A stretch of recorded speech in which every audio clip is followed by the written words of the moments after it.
کے لیے چلتا ہوں جہاں آپ کو بیان و خطابت کے ہر چمکتے ستارے آپ کے سامنے ملیں گے.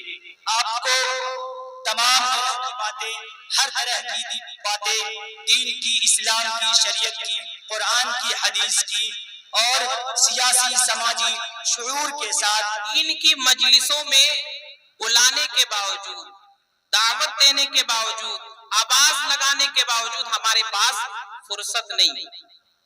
تو ہمیں اور آپ کو سوچنا چاہیے. بہرحال آپ حضرات مدرسے کے صحن میں بیٹھے ہوئے ہیں. جلسے کا جو عنوان ہے تعلیمی بیداری، اس سے متعلق تو ہمارے علماء کرام جو تشریف لا رہے ہیں انشاءاللہ تفصیلی گفتگو فرمائیں گے. میں آپ حضرات کے سامنے مدرسے کی اہمیت کیا ہے اور ہماری زندگی میں مدرسے کی ضرورت کیا ہے اور یہ مدرسہ ہمارے لیے کتنا ضروری ہے، اس سلسلے میں چند باتیں عرض کروں گا. دعا ہے اللہ تعالی ہم سب کو کہنے سننے سے زیادہ عمل کی توفیق عطا فرمائے. سب سے پہلے ہم جانتے ہیں کہ مدرسے میں جو پڑھنے والے لوگ ہیں، پڑھانے والے لوگ ہیں، ان کا مقام اور مرتبہ کیا ہے. اللہ نے قرآن میں فرمایا قُلْ هَلْ يَسْتَوِي الَّذِينَ يَعْلَمُونَ وَالَّذِينَ لَا يَعْلَمُونَ. اے نبی آپ سوال کیجئے کہ کیا وہ لوگ جو دین جاننے والے ہیں اور وہ لوگ جو دین نہیں جانتے، کیا یہ دونوں برابر ہو سکتے ہیں؟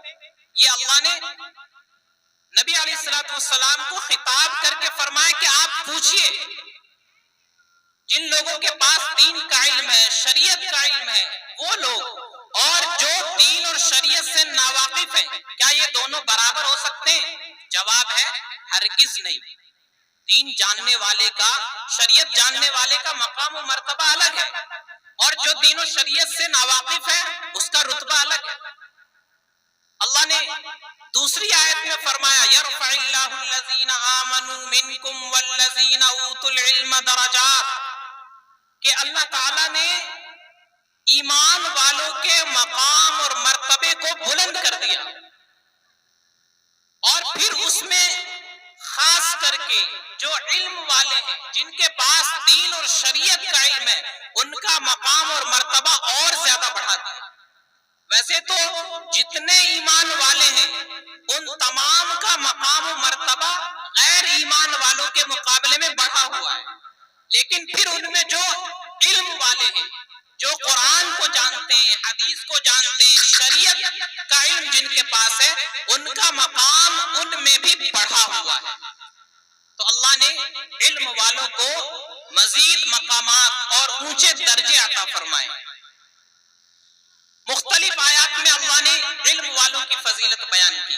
اسی طرح اللہ کے نبی نے بھی حدیثوں میں ان کی فضیلتیں بیان فرمائی. ایک حدیث میں فرمایا فضل العالم علی العابد کفضلی علی ادناکم، کہ ایک عالم کی فضیلت عابد کے مقابلے میں، جس کے پاس علم نہیں ہے، عبادت کرتا ہے، اس کے مقابلے میں ایک عالم کی فضیلت ایسی ہے جیسی کہ میری فضیلت تم میں سے ادنا درجے کے آدمی پر.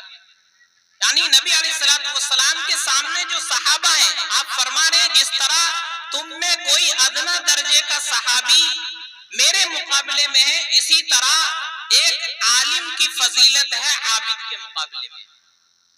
دوسری روایت میں فرمایا فضل العالم علی العابد کفضل القمر لیلۃ البدر علی سائر الکواکب.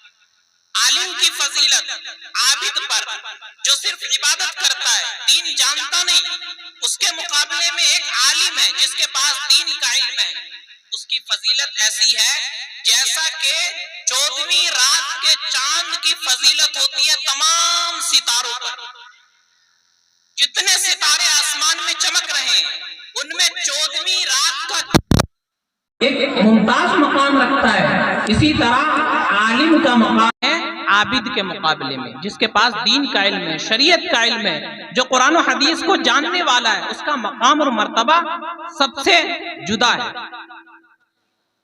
اللہ کے نبی علیہ السلام نے مختلف حدیثوں میں علم کی، اہل علم کی فضیلت بیان فرمائی، اور علم سے، اہل علم سے محبت کا آپ نے حکم دیا۔ میں نے خطبے میں حدیث پڑھی، اللہ کے نبی فرماتے ہیں کن عالمن، کہ تو عالم بن جا،